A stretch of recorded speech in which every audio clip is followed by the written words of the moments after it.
Olá, meus queridos irmãos, a paz do Senhor Jesus. Que bom que nós estamos aqui para mais uma pré-aula da nossa Escola Bíblica Dominical. Que bom que Cristo, nosso Senhor e Salvador, tem nos concedido mais esta oportunidade.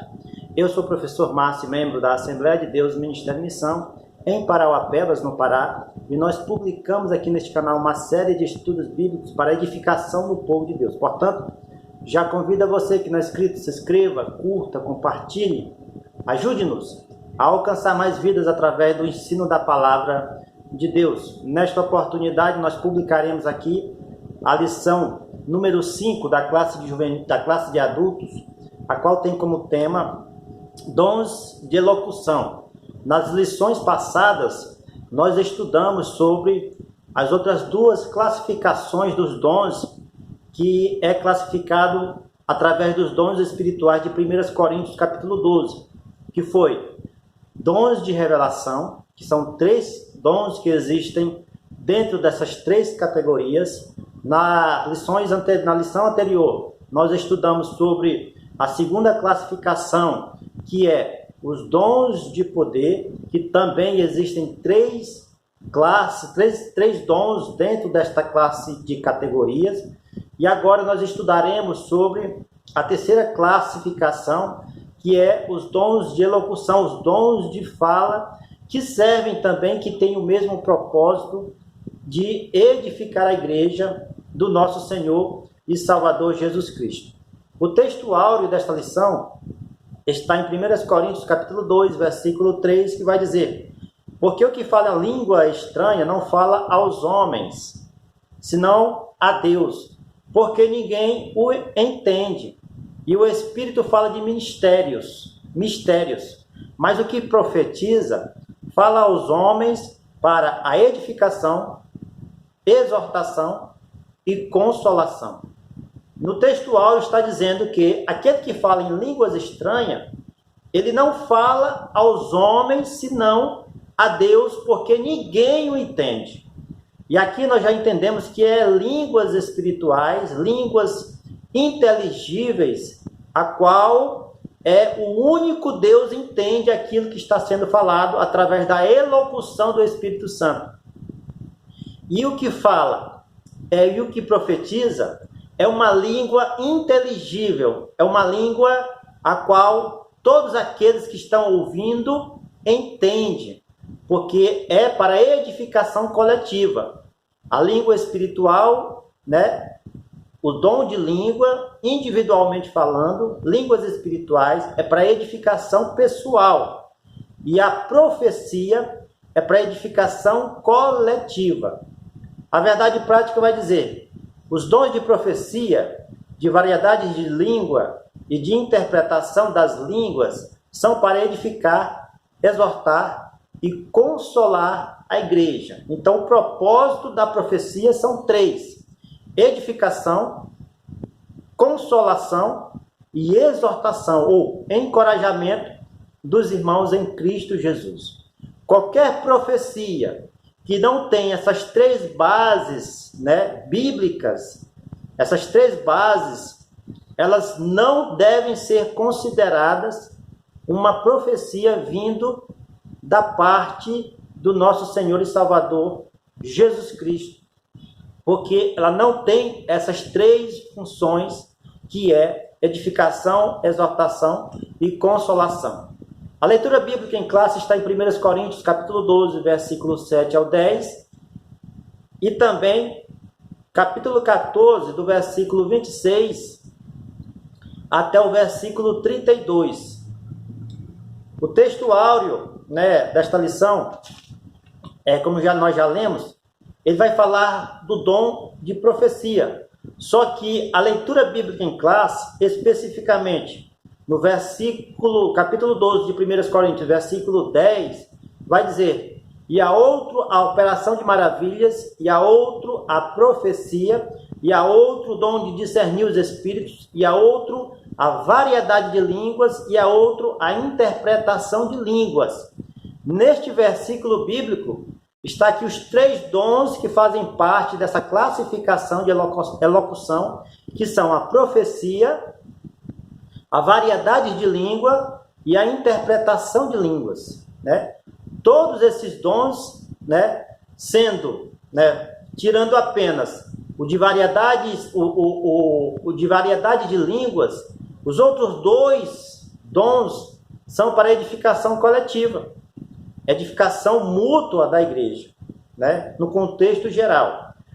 Objetivos específicos dessa lição é, primeiro, expor biblicamente o dom de profecia. 2, explicar o dom de variedade de língua. E terceiro, por fim, examinar o dom de interpretação das línguas.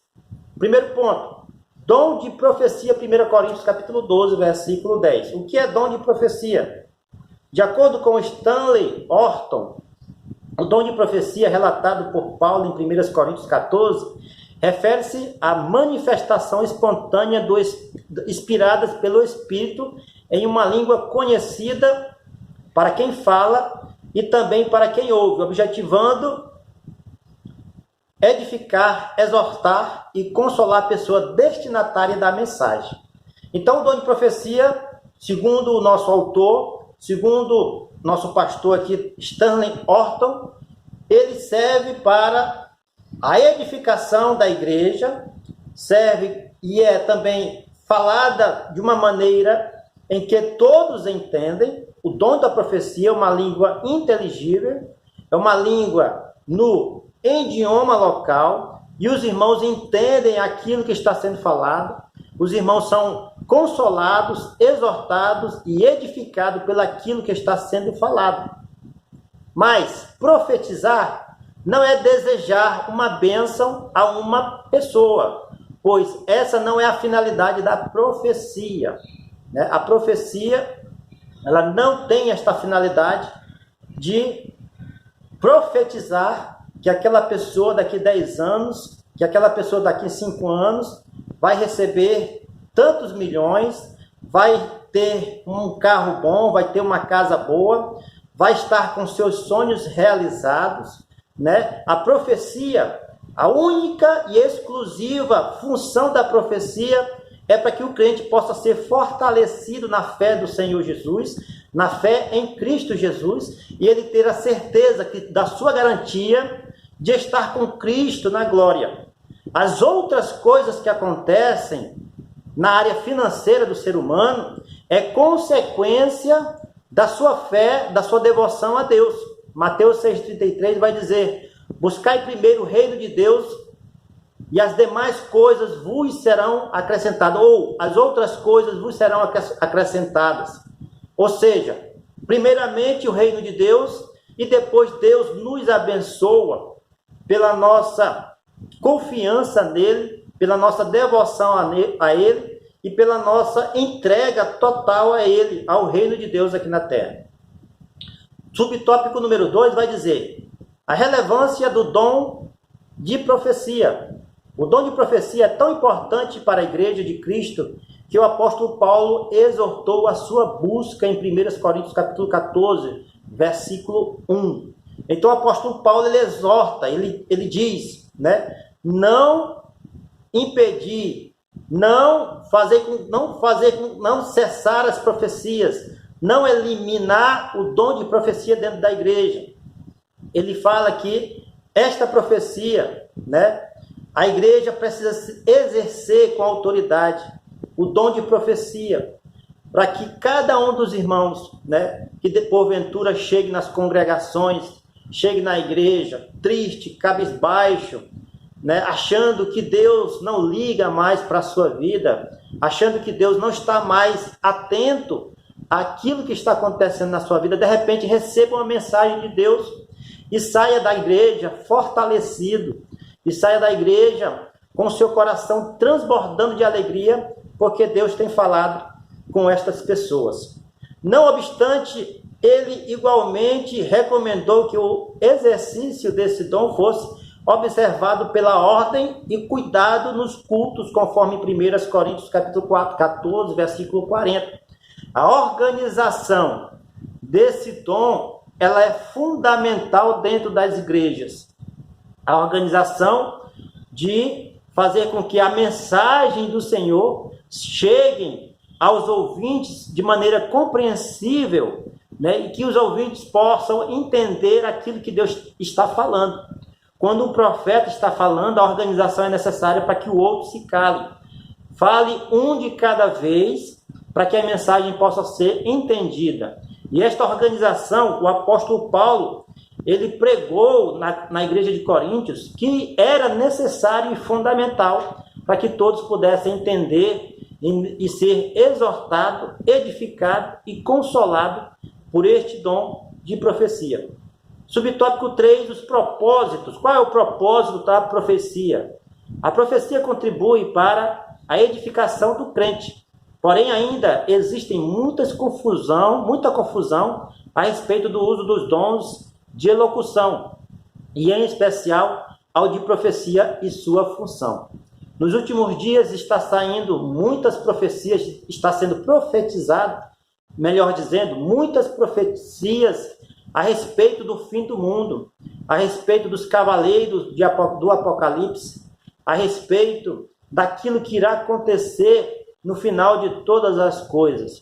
E estes dons, né, de profecia, eles têm 3 autores, né, ou eles têm 3 finalidades, né? Eles podem vir, melhor dizendo, de 3 autores. Podem vir de Deus, a profecia pode vir do homem e a profecia pode vir do maligno. E é preciso nós termos o discernimento de espírito para identificar qual profecia está vindo do Espírito Santo de Deus, qual profecia está vindo dos céus, qual profecia está vindo divinamente inspirada por Deus. Porque existem vários profetas profetizando várias coisas nesses últimos tempos, principalmente agora, né, neste tempo de pandemia, a qual nós estamos sofrendo, né, através deste vírus que está assolando a humanidade, que está levando muitos servos de Deus aos céus, está fazendo uma limpeza, podemos dizer assim, no mundo, aqueles que servem e daqueles que não servem. Aqueles que estão morrendo em Cristo são abençoados, porque a morte de um salvo, a morte de um justo, é precioso aos olhos do Senhor. Agora, aqueles que morrem sem Deus, infelizmente, eles estão indo já para a sua condenação. Então, é importante nós termos este dom, né, de conseguir interpretar e identificar o propósito da profecia, que é única e exclusivamente para estes 3 aspectos, a qual eu já falei no nosso texto áureo, a qual tem no nosso texto áureo. Tópico número 2, variedade de línguas, 1 Coríntios 12, 10. O que é dom de variedade de línguas? De acordo com o teólogo pentecostal Thomas, o dom de línguas é a habilidade de falar uma língua que o próprio falante não entende. Para fim de quê? Para fim de louvor, oração ou transmissão de uma mensagem divina. Os dons de línguas que edifica pessoalmente o crente, individualmente o crente, espiritualmente o crente, ele é o momento em que nós nos comunicamos a Deus em louvor, em adoração, em exortação, única e exclusivamente a Deus. Porque em 1 Coríntios capítulo 12, versículo 32, vai dizer: quer comais, quer bebais, fazei tudo para a glória de Deus. E quando nós estamos cheios do Espírito Santo, sendo edificados pelo Espírito Santo, fazemos tudo para a glória de Deus, para a exaltação do nosso Senhor e Salvador Jesus Cristo. Alguns ensinam que, por estarem listados em último lugar, estes dons são o de menor importância, negativo. Todos os dons são importantes para a edificação da igreja. Todos os dons tenham a mesma importância para que todos possam ser edificados. E juntos, né, a nossa fé possa crescer ainda mais na pessoa do nosso Senhor e Salvador Jesus Cristo. Tópico número 2. Qual a finalidade do dom de variedade de línguas? O primeiro propósito é a edificação da vida espiritual do crente, conforme 1 Coríntios capítulo 14, versículo 4. edificação espiritual, para que o crente possa ter experiência pessoal com o Espírito Santo. Porque muitas coisas derrubam o crente nos dias atuais. O engano, né, o mundo que já é do maligno, né, as influências malignas, a cultura a qual nós estamos inseridos, todas as coisas contribuem para que nós possamos nos afastar dos caminhos do Senhor. Mas o dom de línguas, a variedade de línguas, né, edifica espiritual o crente, e o crente tem experiência com o Senhor e tem a sua fé inabalável. E tem a sua fé alicerçada em Jesus Cristo. É para isto que serve o dom de variedade de língua. Subtópico número 3 vai dizer: atualidade do dom. É preciso deixar claro que a variedade de línguas não é um fenômeno exclusivo do período apostólico. Não cessou. Os cessacionistas, que acreditam que esses dons espirituais cessaram no primeiro século, né, estão redondamente enganados. Porque hoje esses dons espirituais estão ativos, estão atuantes nos dias atuais e fortalecendo muitos crentes, principalmente nós aqui da linha pentecostal, que tem o Espírito Santo como agente primário e o autor e consolador das nossas vidas, que nos faz ter estas experiências com o Senhor e com o nosso Deus. Subtópico, melhor dizendo, tópico de número 3, interpretação de línguas, 1 Coríntios 12, 10. Definição dessa interpretação do dom. Thomas ensina que a interpretação das línguas é a habilidade de interpretar no próprio vernáculo aquilo que não foi pronunciado em línguas. Na igreja de Corinto havia certa desordem no culto com relação aos dons espirituais. Por isso Paulo advertiu dizendo: e se alguém falar em língua estranha, faça-se isso por 2 ou quanto muito 3, e por sua vez e haja intérprete. Por quê, irmãos? Porque a variedade de línguas, o dom de línguas, edifica o crente que está orando no seu quarto, que está orando no seu trabalho, que está orando ali quieto no seu banco, que está orando no púlpito ou numa pregação.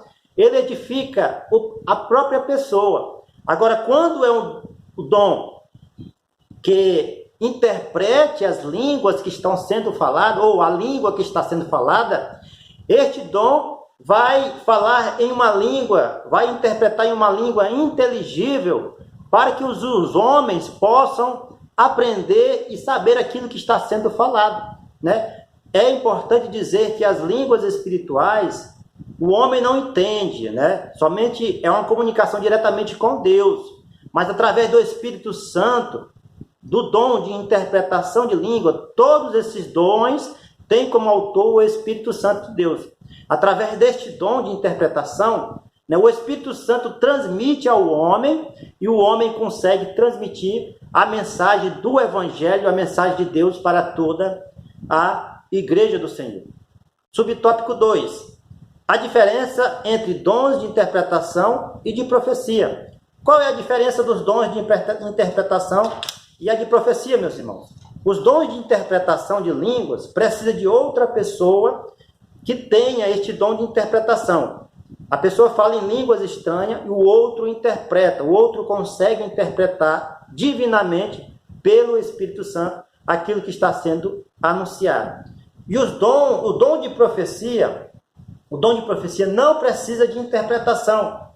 Não precisa que alguém interprete aquilo que está sendo falado, porque a profecia é falada em uma língua inteligível, em uma língua que todos entendem, em uma língua natural daquela região, daquele país, e todos os irmãos em Cristo recebem a mensagem do Senhor, né? Importante dizer aqui para os irmãos que a profecia ela não deve entrar em contradição com aquilo que está escrito nas Sagradas Escrituras. E também, né, o dom de interpretação de línguas não pode entrar em divergência com aquilo que está escrito nas Sagradas Escrituras, porque a maior profecia bíblica que nós temos hoje é as Sagradas Escrituras. É aquilo que está escrito na Palavra de Deus. Então, se entrar em contradição, meus irmãos, aquela profecia não vem de Deus. É uma dica do irmão Márcio para você, né? É uma dica do irmão Márcio, porque aqui nós temos várias experiências, né, de profecias que realmente não vieram de Deus, porque entraram em contradição com a palavra do Senhor, com a palavra do nosso Deus. Aquilo que vem de Deus, a palavra de Deus confirma, né? Ela testifica, e o próprio Deus confirma ao longo dos dias. Tá bom, meus queridos irmãos? Eu espero que você tenha gostado dessa videoaula, tá bom? Na próxima aula nós estaremos estudando sobre o ministério do apóstolo ou de apóstolo. Será que está em vigor nos dias atuais esse ministério do apóstolo, de apóstolo? Isso nós veremos agora na nossa próxima aula, lição número 6, tá bom? Até a próxima. Se você gostou deste vídeo, curta, compartilhe, ajude-nos a alcançar mais vidas para a glória do nome do Senhor, tá bom? Fiquem todos na paz e até a próxima, se Cristo, o nosso Senhor Jesus, nos permitir.